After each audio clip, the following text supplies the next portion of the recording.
laugh at the gremlins sometimes. But guys, what an absolute pleasure to have you here, and thank you so much for joining us. Once again, I'm so sorry to have kept you waiting. Just while we got that ironed out, I was just kind of thinking this is exactly the kind of real world scenario that happens in the Expanse all the time. You know, problem solvers, people interacting with technology, and a great beyond as well. And I guess how they respond to pressure is probably really key to their survival. So, what a pleasure to have you here. And I suppose, Mark, we haven't introduced ourselves properly. Mark, this isn't actually your day job, is it?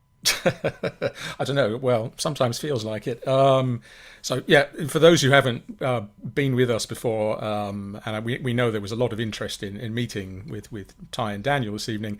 So I'm Mark McCaughrean, and I'm the Senior Advisor for Science and Exploration at the European Space Agency, based in the Netherlands. And I have the job of trying to explain what it is we do scientifically in the solar system, in the universe beyond, and all that cool stuff that we have all our missions. And the science the astronauts are doing on the space station as well, and on Mars and on the Moon.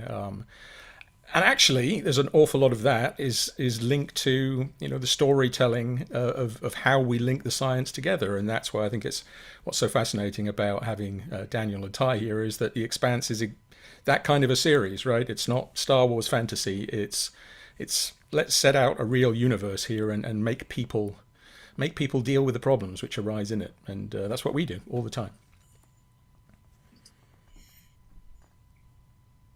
Well, I suppose that's one of the key things about ESA is, in some ways it is well, it's not really about technology, it's about people. Now, I guess I'm not sure where best to begin, Daniel and Ty. I mean, there's so many questions, so many things to cover off and all that. But I suppose if I had to start with one really good one, why do you think the Expanse has connected with so many people? What do you attribute its popularity to? And why is it that so many people find it so absolutely intriguing? Is it because it's the vision of the future? Is it the people? Is it the storytelling? Why do you think so many people have just thrown themselves in? Why are we popular, man? I don't know.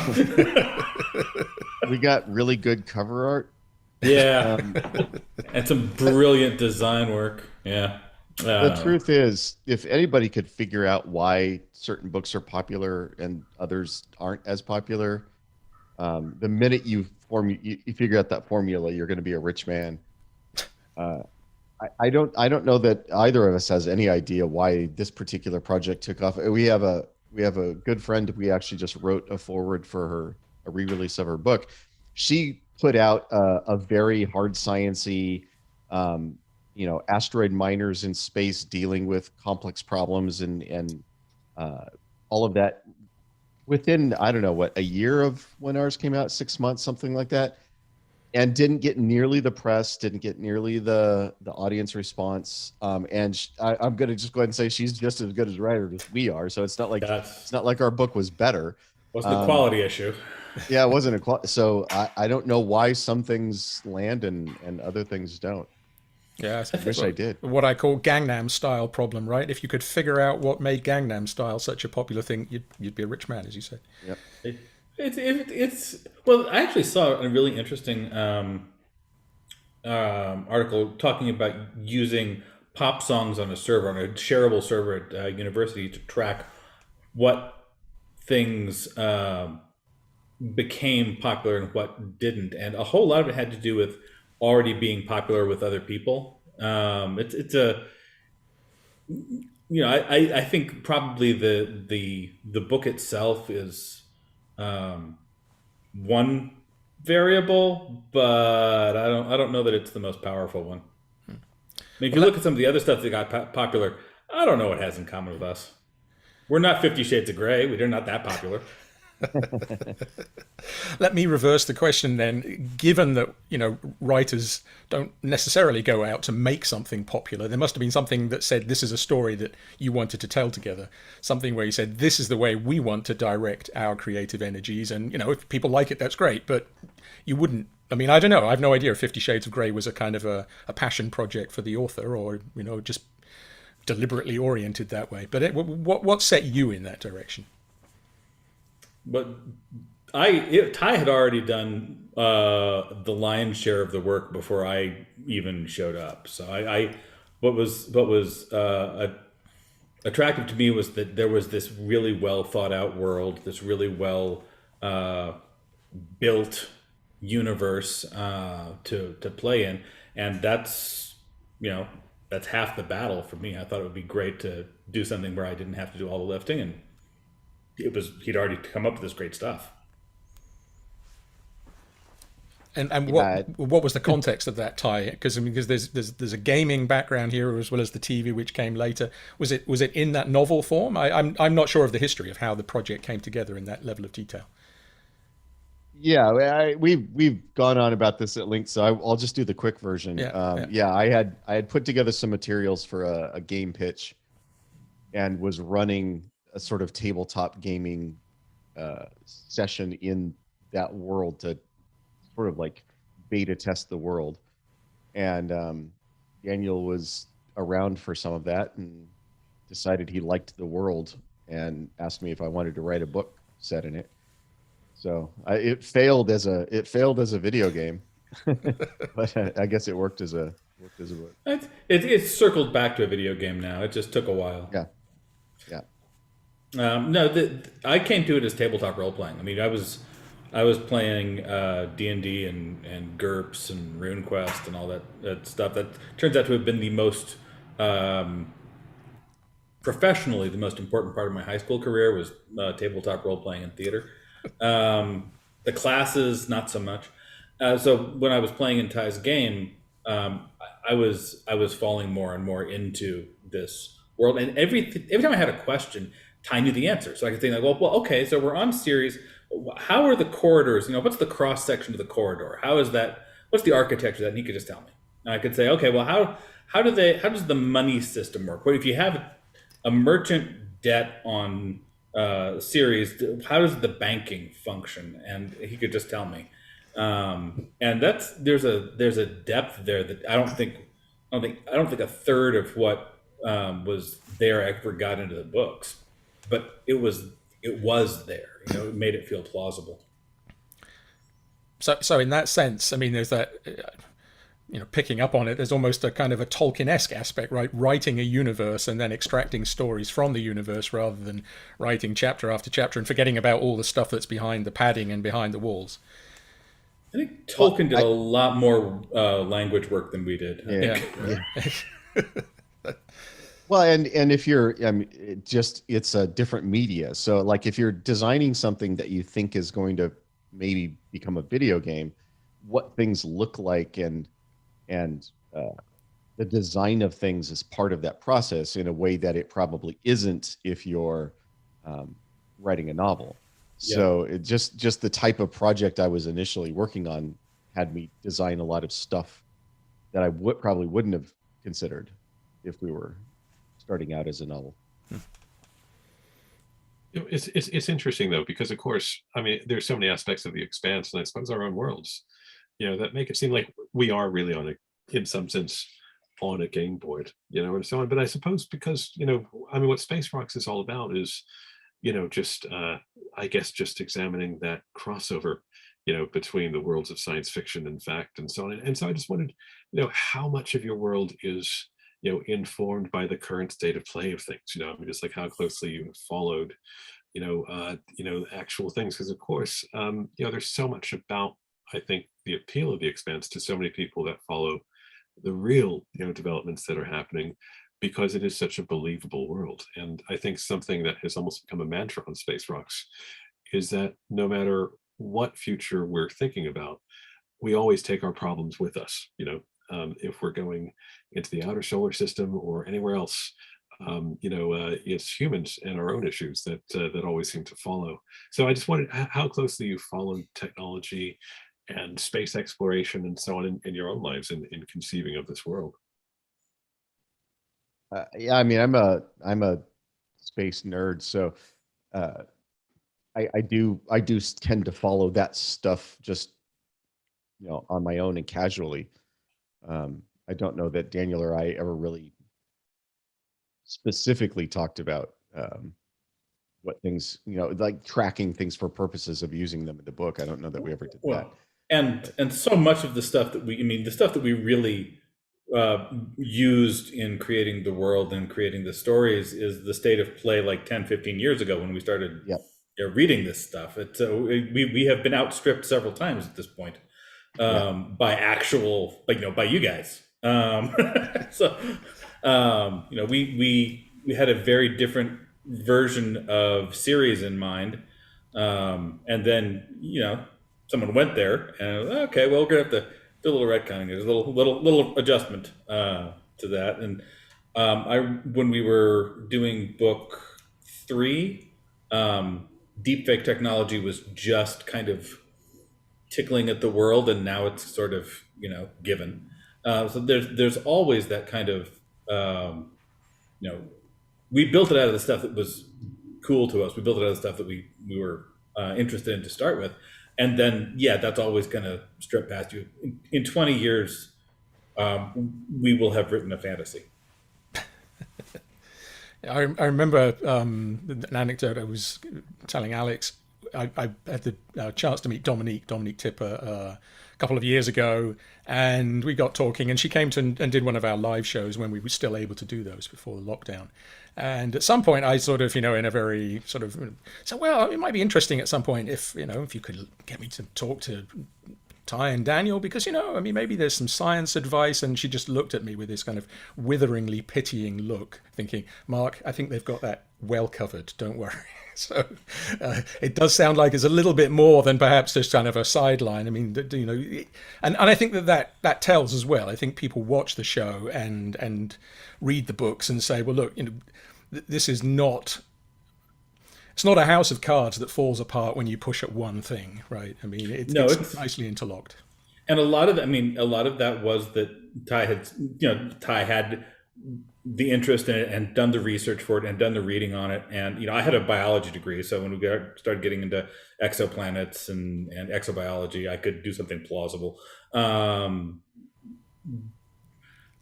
of the questions that always comes up about this is how much research did we do for the books? And we didn't do any research much for the books. We just had things that we liked and were passionate about and interested in, our kind of our hobby skills that wound up getting poured into it. And that was science, and that was astronomy, and that was biology, and it's filled up with the stuff that we were interested in anyway.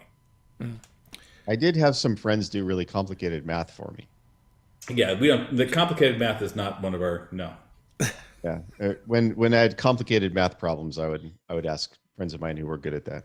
And there was one physics problem that we had really lots of conversations to try to figure out what the right answer was, because it was counterintuitive.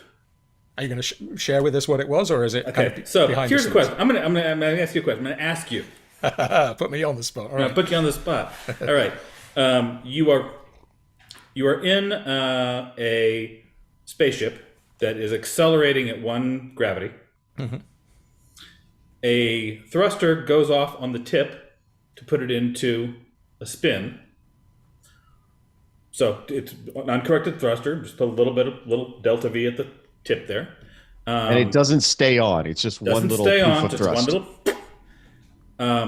What does it feel like inside the ship? With the 1G thrust still 1-3G thrust still going on. Brief shot at the thruster at the front, not going on. Just once, off and gone.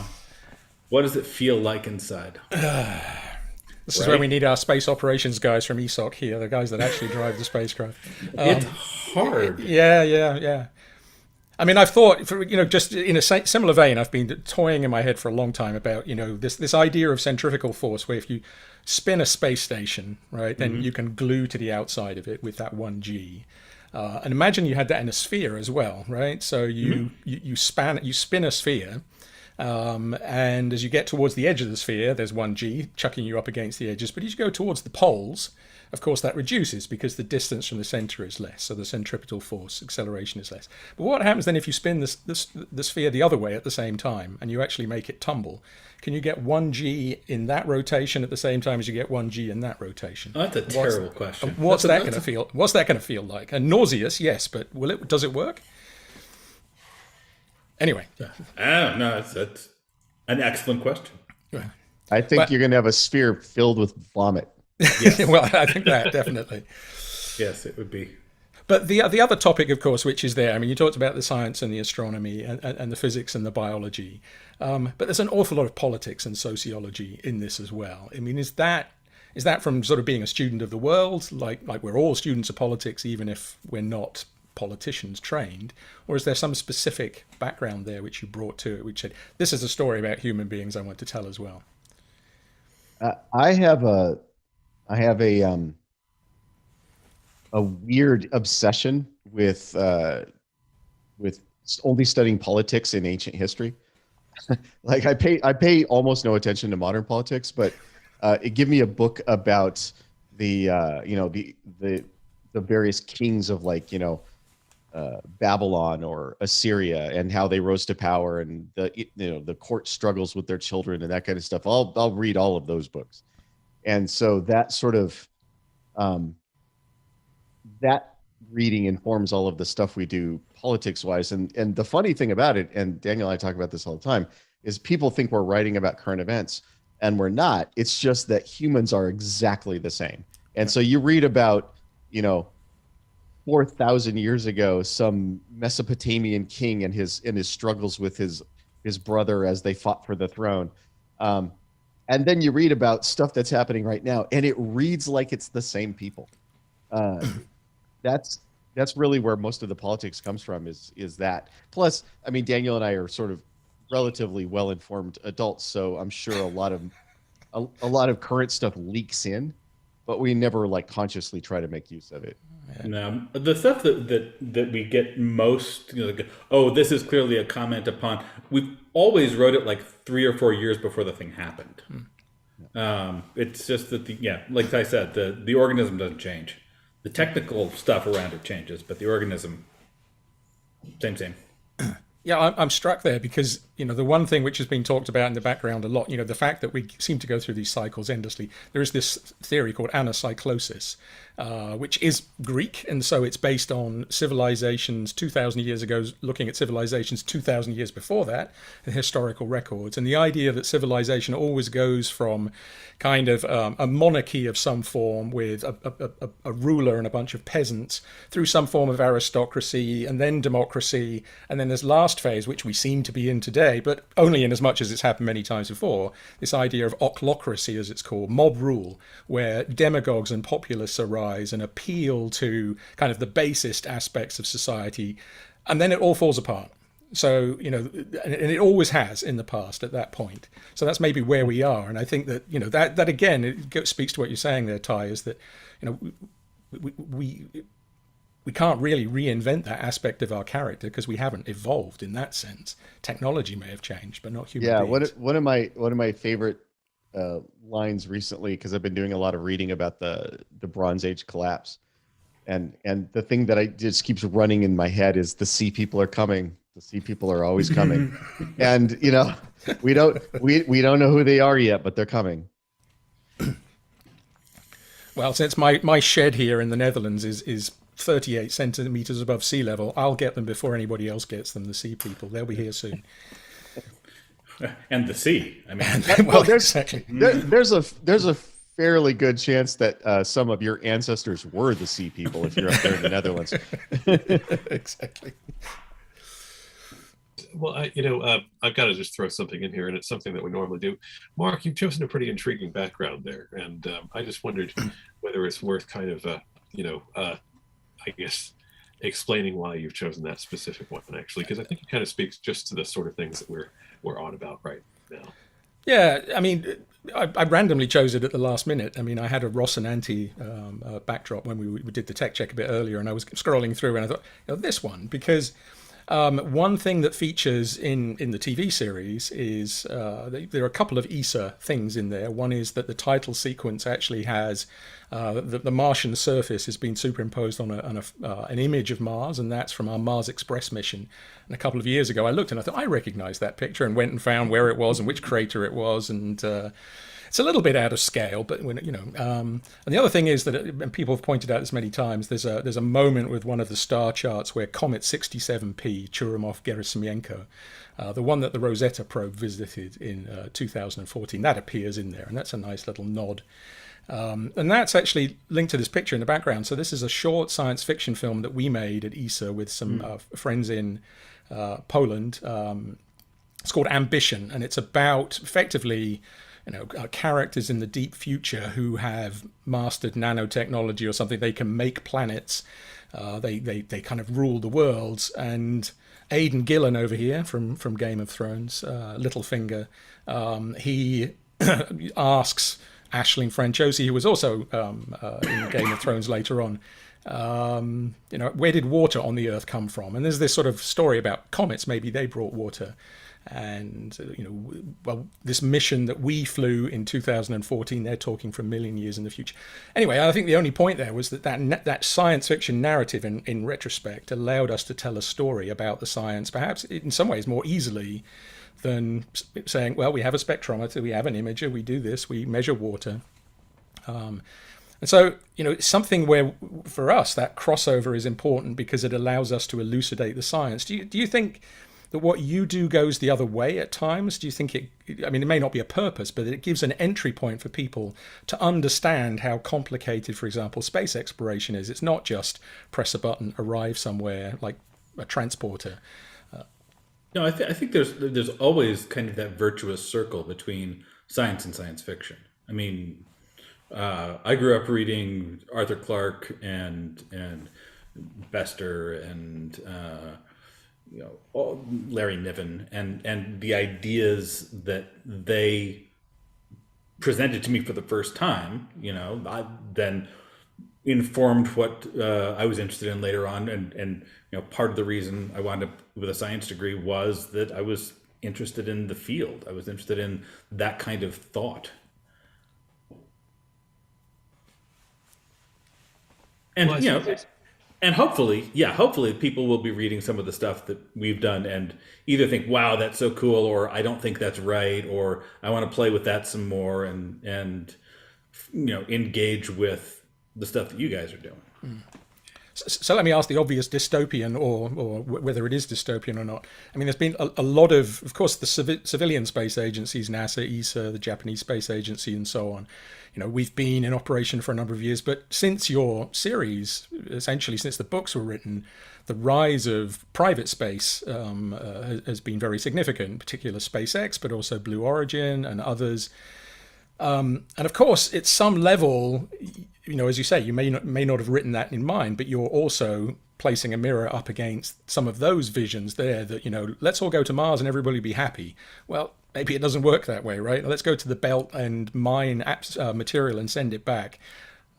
Is it as simple as it's being portrayed? And I think, of course, some of that's investment linked. Some of that's creating a picture in order to get people to buy into it. But that's not your job, and you sell a much more complicated view of how that solar system exploration may go. So where do you sit on that? Do you think that we will be in that expanse position in, what is that, hundreds of years in the future, but not thousands? Is that something we will do, or is it fantasy entertainment, if I to put it? I think that the minute that there is an economic reason to do it, we'll do it, because everything that humans do is a combination of curiosity and greed. And so we're already curious about it. That's why you guys exist, because we're sending probes out there and we're looking at those things. The minute somebody finds a way to exploit those resources and make themselves, a billionaire, they're going to do it. That's what drives everything.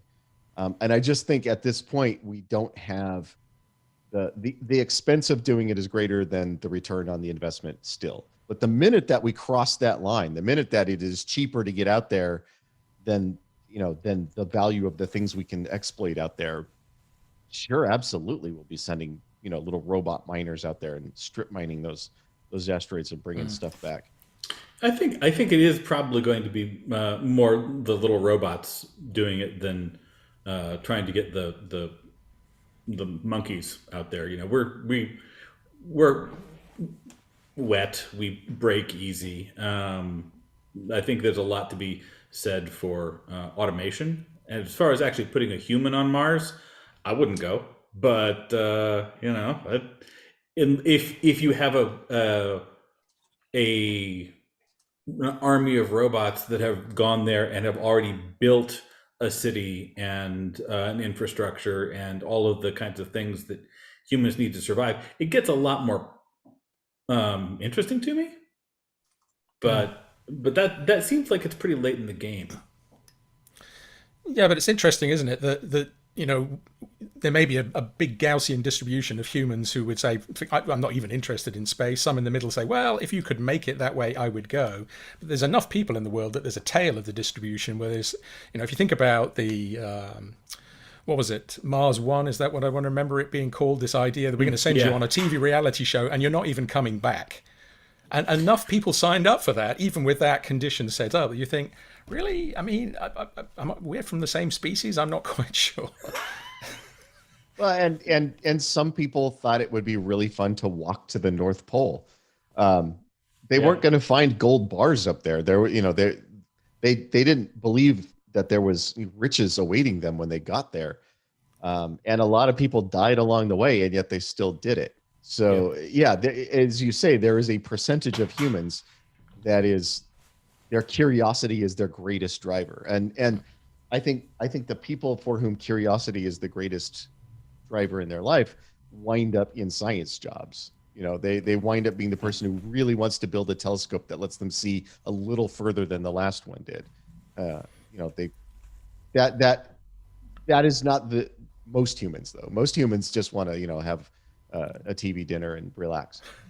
Well, and have just a little bit more than their neighbor does. Ideally, if we could all just have a little bit more than our neighbor does, that'd be enough. Yeah. As a kind of an Escher diagram in there. As long as I've got more than them, we're all going around in circles and we feel better than the rest. Yeah. Yeah, I've had a theory for a long time. Once VR gets to the point that it already does sort of engage the vestibular system remarkably well, good VR now.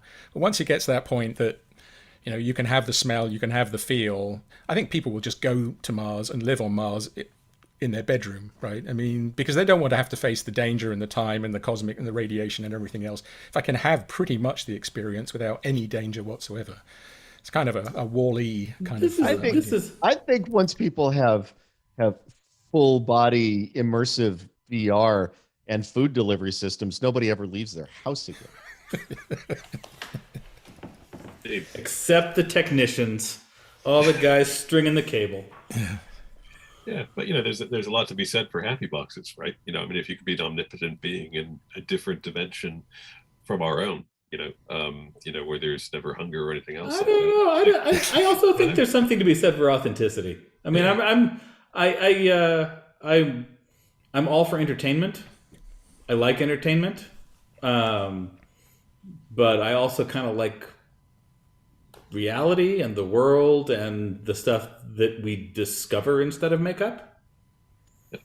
So I've got my PlayStation. I'm not pure, but and I write stuff that takes people out of the world and into the little dream space that we make. But I'm skeptical that omnipotence in another dimension would actually be as fulfilling as we think it would be. Oh, I don't think it would be at all. I think what humans like is being told stories. I think we like role playing within a story. I think if you had full body VR, the game of choice is not going to be I'm a god of another dimension. I think the game of choice is going to be like, I'm an elven archer in a party of adventurers, right? That's definitely mine, by the way. But, yeah, but I would go back to this thing that we're talking about Gaussian distributions again. I mean, I wonder really if you think about social media and how easily sucked into that we can be, and how we have been over the last 10 years. I mean, I'm as guilty as anybody else, right? Putting the phone down and walking away and finding the authenticity. I mean, for me, it's going cycling because I can't type with my thumbs at the same time as riding a bike, because I'll kill myself. But it's a way of turning off. But how do you've seen that change since you've written the books as well? That idea that you can be wrapped in a small universe, and it's not a big authentic one. It's just it's a made up one with weird conflicts set in it as well, isn't it? I mean, it's a world in which we don't relate to other people the way that we probably do in the real world. No, it looks kind of pathological. I mean, I've been on my first experiences on social media was Internet Chat Relay in the late 80s. Yeah. And all of the, pretend who was really a girl and who was just pretending, that was all going on from the word go. I mean, there were a bunch of guys at Los Alamos National Labs who were trying to hit on co-eds on that in 1988. It's an expression of what we are. It's an amplification of some parts of us that maybe we don't want to amplify, but it's very human. Yeah. Yeah. When I was at university, probably more of my PhD time than I care to remember was spent in one of the first, the world's very first multi-user dungeon. So typing in text, and it's the same thing, right? But and that could only be played, what was it, 3 o'clock at night until 6 o'clock in the morning. It was over the academic network in the UK, and the mainframe it ran on at the University of Essex. They allowed people on, and you just got weird. I mean, of course, as you say, you had no idea who the people really were. And all that role-playing went on just through text, right at that point. Yeah. So there's nothing new, I suppose, in that regard. Except I don't think that we were necessarily suborning the political system of the world at the time Ten was doing that, and that's changed, hasn't it? Right? I think something changes with rate and volume. I think there's a phase change that you hit when the amount of information you can take in exceeds the amount of time that you can process it. I think there's a kind of because you take information, you make information into knowledge. You take knowledge into wisdom. There's steps, and there's this processing time in that. And I think that when you can spend all your time getting in new data to the point that you don't have any downtime or quiet to cook it, to think it through, to react to it. You're always just interrupted by the next headline. I think that really undermines thought. I think that's I think when we first came up with the idea of freedom of speech, we couldn't imagine it undermining thought. It was supposed to be the same thing. I think we broke that. I think we broke that system.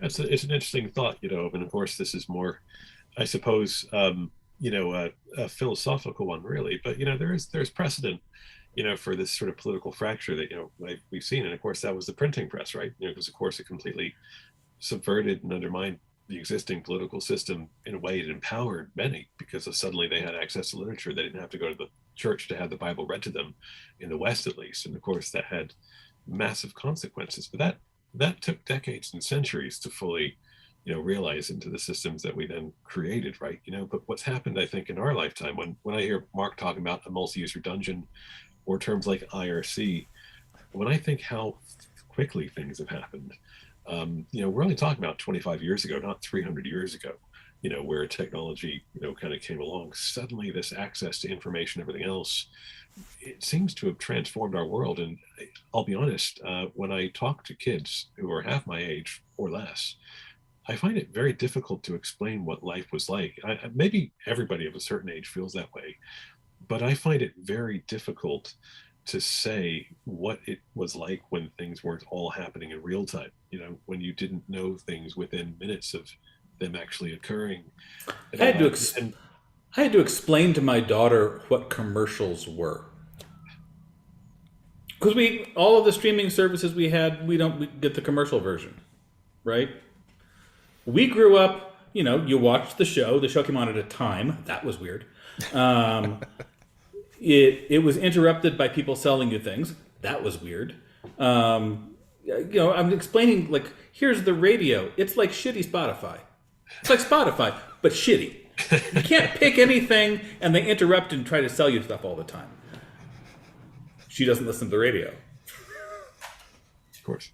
Yeah. But I mean, it's fascinating, isn't it? Because of course these are all things that we take for granted, and yet there's this doubling, of the way that media works and everything else, which I find fascinating and worrying as well, because of course whenever we envision a future, I think we do see something maybe heroic or something that echoes, previous eras and epochs, but that's not always the case with what we're seeing right now, isn't it? It's just, we talk about happy boxes almost in a kind of jokey kind of way. But who's to say that WALL-E future isn't what we're actually headed toward? Not an outward exploration of the world, but more just like an inward turn. As people find, ever increasing ways just to be really lazy. And I could be one of them. You know what? But I look at the people I know in the world, and I don't actually know many people who are really lazy. I mean, whether they're. I mean, I'm looking at you guys. I'm not seeing you guys entertaining yourselves to death. I'm looking at I got a lady comes and cleans my house, and she works really fucking hard. I hear the story about people not just kind of relaxing into things and living their lives of sloth and indolence, and I don't know those people, so I don't know if that's true. Well, at least one. The second that I can lock myself in my happy box, I'm doing it. I'm just saying, you have been trying to undermine my productivity for over a decade now, and it has failed badly. You have wound up doing more work in the last decade. Well, that's as I said, the two great drivers of humanity are curiosity and greed. And when you said, "Hey, let's write a book," I was curious what that would be like. And then when it sold really well, I was like, "Oh, I wonder what it would be like to have more money." But it takes me back to the 70s. My father was in business, and his company, they were very engaged, not only in what the product they were selling, but also trying to work out what the world would look like 30, 40 years in advance. Mm-hmm. And there's this incredible model that, the technology was improving to the point where people will only be working 2 days a week. What the hell happened, right? So I would only nuance that, what you're saying, Ty, about people want to, be happy and they're greedy, or curiosity and greed. It's whose greed is it always, right? How did we get to the point in the society where actually we seem to be working harder than we were? I mean, are we more productive, or are we being more exploited? Or what is it? What's the dynamic? Because my father's world, 2 day a week working, the robots will make everything. That didn't happen, right? Well, I know. So I spent 30 years in the business world before I grew my hair out and became lazy. The thing that happened in the 80s was this idea that worth was measured by how hard you work. And I mean, I'm sure it existed before that, but I remember I became conscious of it in the 80s that people bragged about how hard they worked. They bragged about how many hours they put in the office. It was a way to get status. Was that, I've got a 9-to-5 job, but I put in 12, 13 hours a day. I'm just so busy all the time. And that was actually an attempt to gain status rather than like an admission that your life had gone horribly off the rails. And it's in some ways a uniquely American thing. Although I've heard that, there's, some Asian countries where that is similar, but I'm American and I mostly know Americans, but it's this weird American thing that we have this idea that what men do. And obviously this is going back to when men were supposed to be the ones who were working, which I don't think is right. But there's this idea from the 50s that what men do is men work, and they have a job, and what their job is the thing that defines them. And how hard you work is what gains you status. And so you would wind up with a bunch of men standing around at parties, and the first thing they ask each other is, what do you do? And then we go into conversations about our jobs. I think that we're slowly losing that. I think the generation of people that Daniel's daughter is, they don't care about that at all. You know, they like that status coming from how hard you work. I think the next generations are losing that, but we're old guys, and we're still surrounded by people our age who think that that's how you gain status. And I mean, if you to pull that back even one step further, I think the thing that we're struggling with, and we've always struggled with, is the generation of meaning. And status is one way to do that, and exploration is one way to do that, and art is one way to do that. I'm not sure being entertained is actually a way to do that. I'm skeptical of that. And so the like when going back to talking about VR and being infinitely powerful in another dimension in your room, at a certain point that becomes meaningless in a way that sitting and making bread with your grandmother is actually not meaningless. And so I think what we're all doing is looking for ways to create and generate meaning. Yeah. No, I certainly, struggle with that some days, right? Because it doesn't matter what you do, things become a job at some point, and you need to step outside of it and think, what is this adding, not only to the world, but to myself, right? I mean, you would think, obviously, you work for a space agency, everything you do has meaning. Well, not necessarily, right? I mean, a lot of it can just be going through the motions. I mean, the other thing I was going to mention, Ty, there is at least one other country where people are like Americans, and that's the country of academia. Just ridiculously incapable of saying enough is enough, let's have a life, right? I mean, and it's an open-ended thing as well, because there's always going to be a Nobel Prize winner or somebody up there who's going to be better than you. So you just feel the more I work, the better I will be. Well, no, So academia is infested with it, I'm afraid. And I think there is also the argument that we are more exploited than we have been. I mean, I think the wealth distribution is not what you would call equitable looking. But to put not too fine a point on that then, and Alex said he would pay me money if I brought this particular topic up. But the Expanse was famously canned at some point and then picked up by one of the richest men in the world. And I must say, and you just be stony faced on this, but it did strike me as the ultimate irony, right? That you got bought out by Jules Pierre Mao. I mean, I'm not quite, but I did wonder whether Jeff had actually seen the series at some level. This is just me, But we are in that position where these people can have their own space programs, which are as big as any nation, as big as the United States, right? I mean, SpaceX launches more rockets than the US, than NASA launches every year. And people may see that as a positive. Certainly in the space bubble, people say, we're going to achieve these goals now, we're going to reach these aims, we're going to go into the solar system. But what's the base on which that's built? And that's what is in the Expanse a lot, right? That inequality infests the solar system. It isn't gone at all once you go up above 100 kilometers. Yeah, and SpaceX might launch more rockets, but SpaceX can't build a Saturn V. SpaceX can't hurl something out of the solar system yet. I mean, there are some levels of space exploration that do require the resources of a government. Which, I mean, and obviously the line between those two will continue to blur. But at this point, I mean, even mega rich people, even multi billionaires are still tiny drops in the bucket compared to the amount of resources a country can throw together. I mean, I don't know. Our annual budget's $6-7 billion. I mean, what's that to Jeff or to Elon, right? I mean, yeah. Well, literally nothing. When the U.S. was trying to land somebody on the moon, they put together a pretty healthy budget for that. That's true. Yeah. Well, and going, I have met Jeff Bezos a couple of times. I have spoken to him. We're not friends. We're not close. But I can't say I know him, but I will tell you something about him. He's a guy. He's a person. Elon Musk, he's a guy.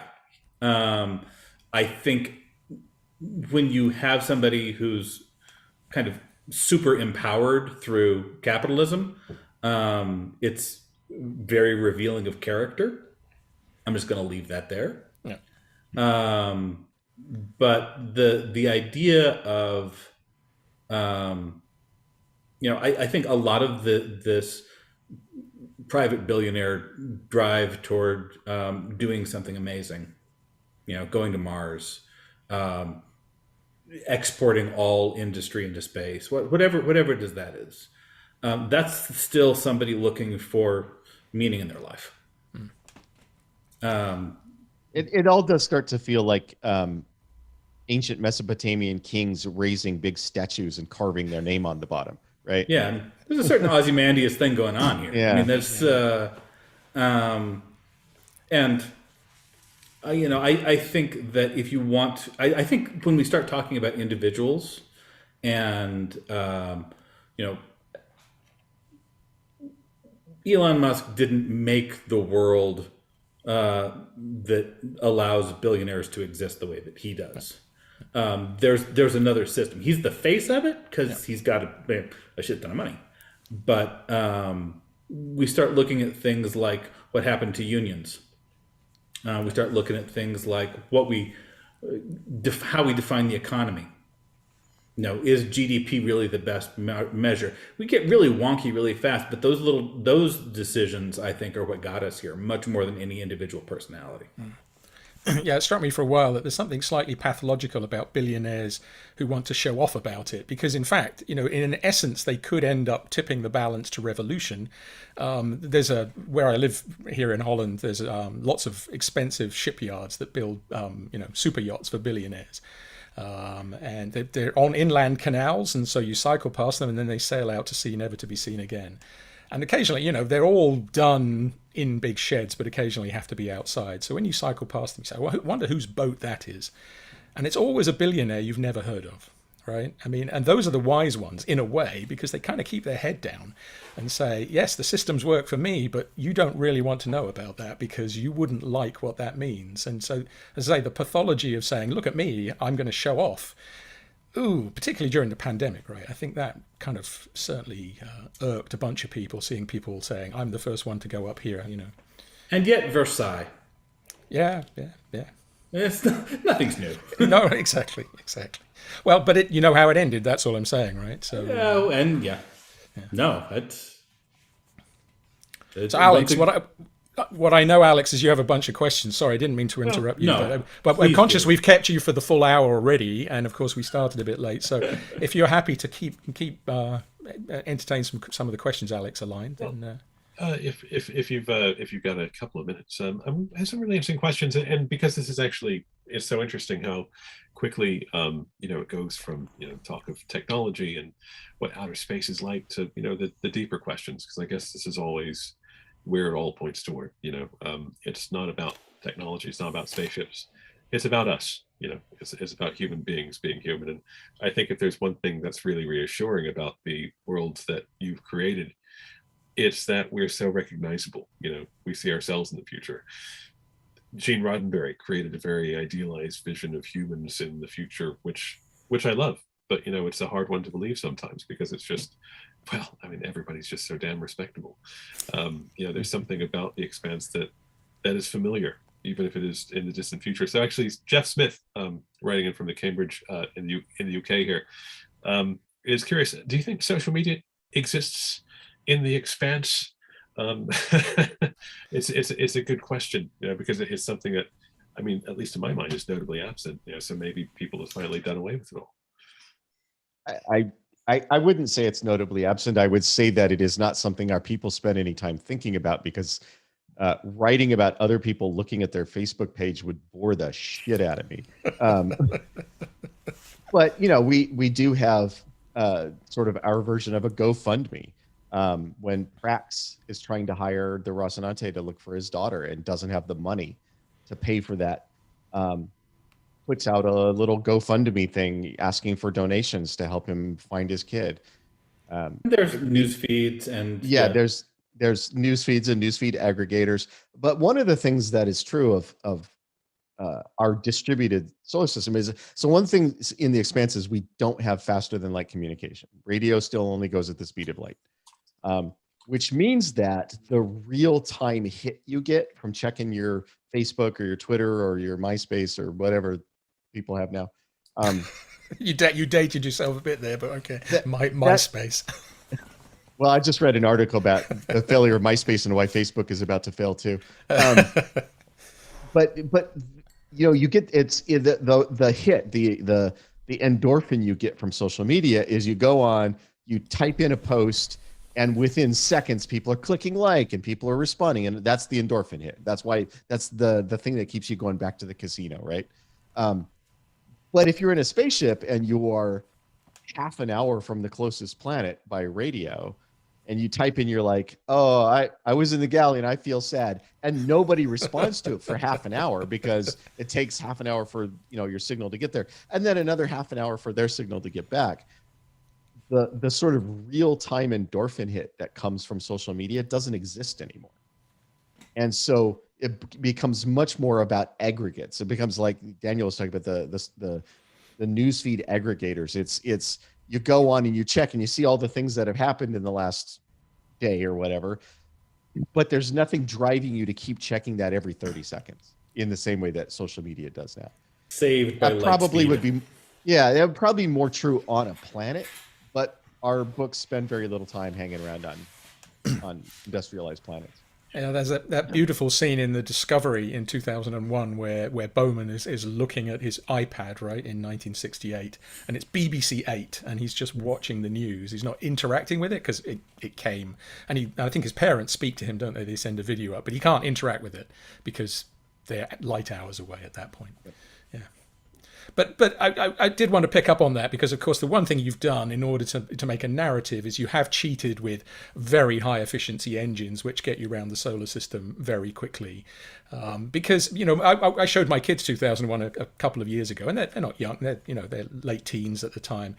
It bored the shit out of them, right? Because it took everything so deliberately and tried to play it as it would be, apart from the Stargate at the end. You can't make a story that way anymore. You can't sell a story, I presume, that way. You have to be able to connect the dots much more rapidly. In this case, with an engine which gets you around the solar system relatively quickly, right? I don't think the least believable thing about our engine is how fast it zooms us around. I think the least believable thing about our engine is that the fact that it doesn't overheat and melt the ship. Yeah.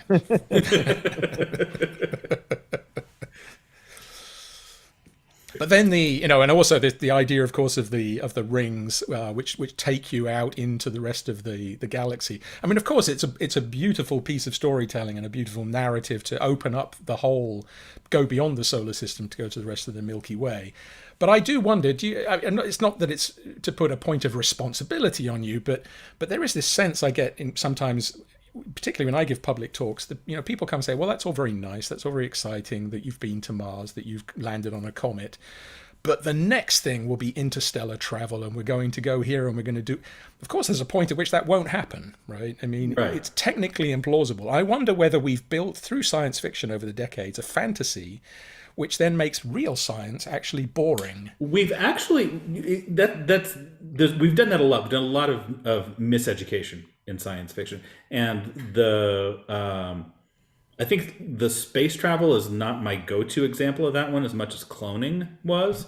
Remember when clones were like, you just Xerox somebody, oh, it's my clone, he has all my memories, I was like, no, it's a clone, it's a baby, it's got your genetics and it's gonna, I don't know, live its own life. That's not sexy. It wound up being like a synonym for dog. And we're doing that with AI right now too.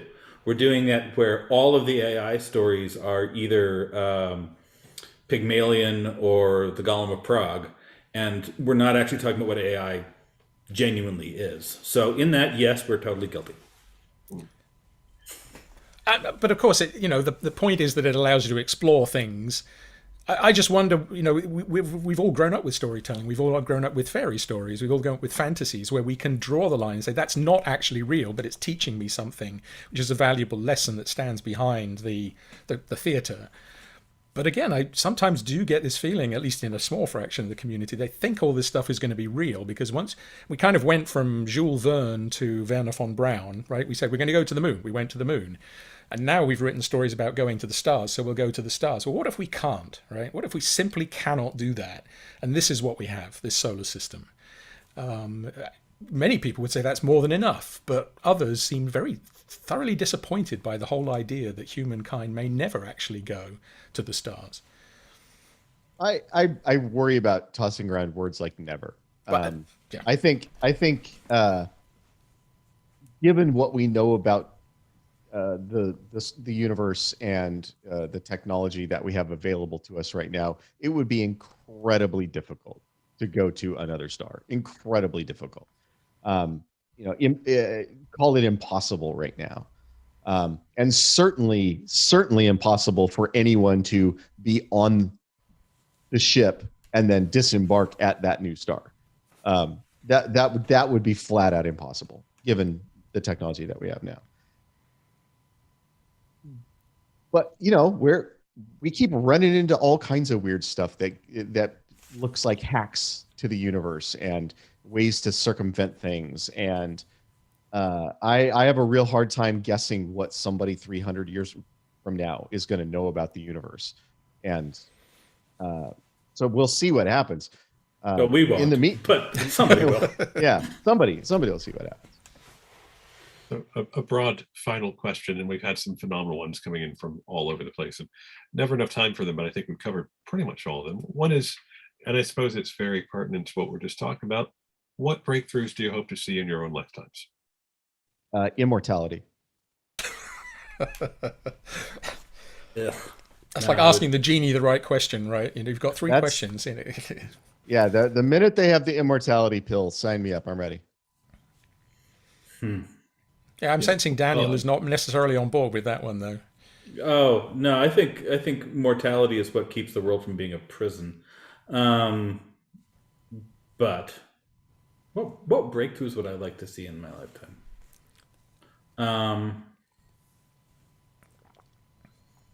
I would love to see a really elegant, thorough explanation of consciousness. That would make me really happy.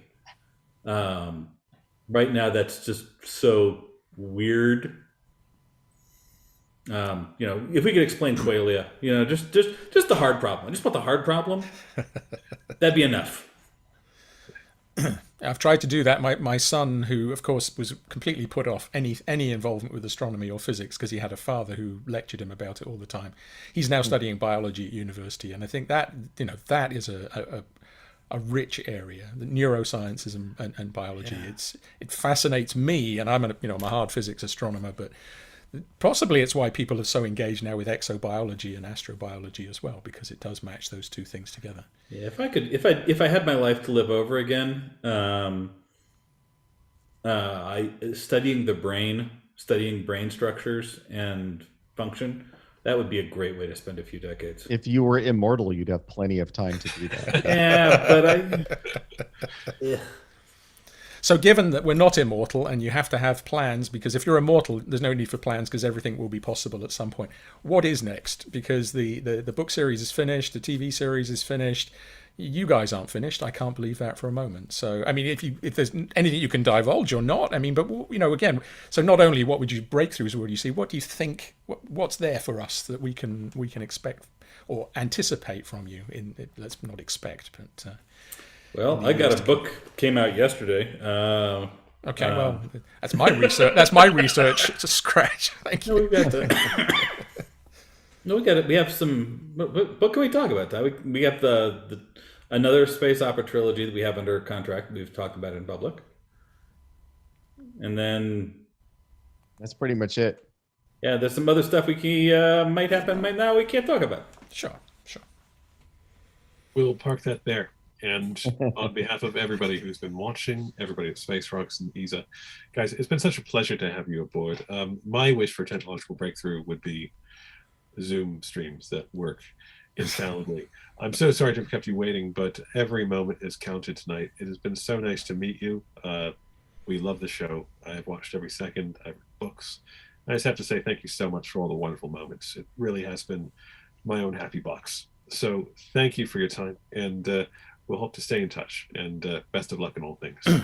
Thank you very much.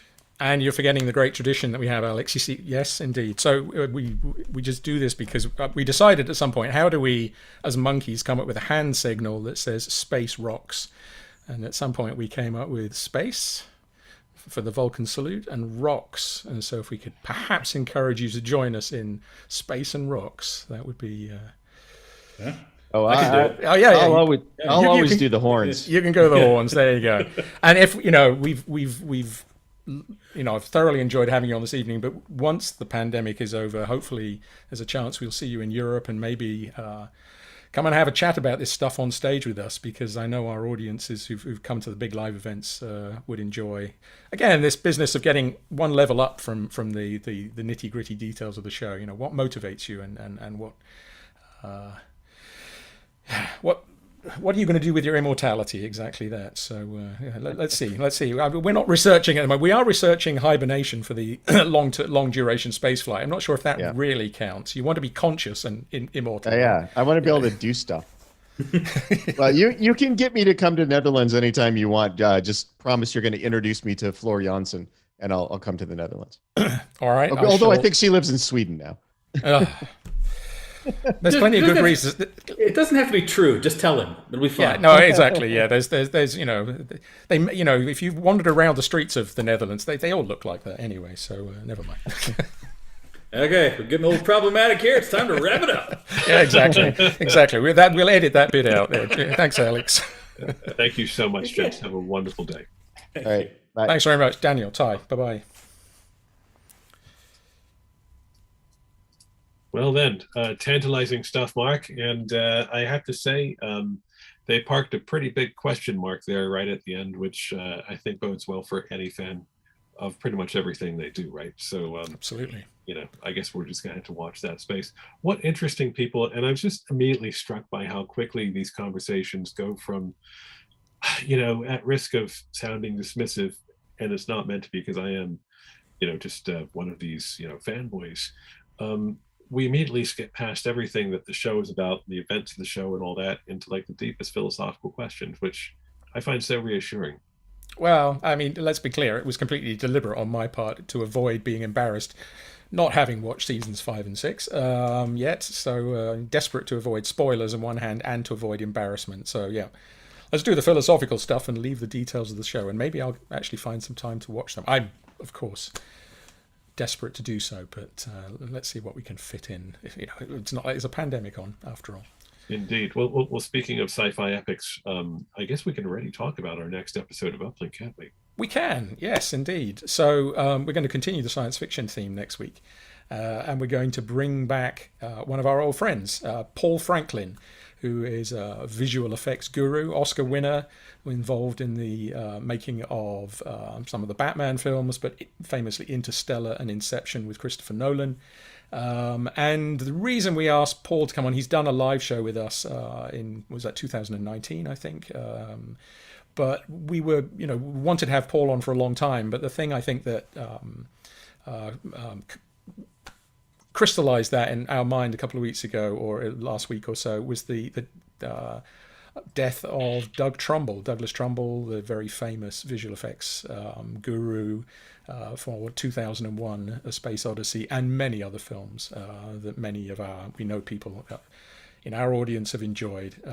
So we thought we'd bring Paul on to have a chat a bit about where Doug Trumbull influenced and sort of changed the world of how we saw science fiction, but to talk to Paul about the technologies which he and his company, DNEG, they're developing. In particular, I think many people have seen a little bit like what we're doing here, these virtual environments, but the way that they now film lots of TV shows in front of huge LED screens on which footage is illuminated from the back, but moves around with the actors, so it looks fully effectively three-dimensional, if you like.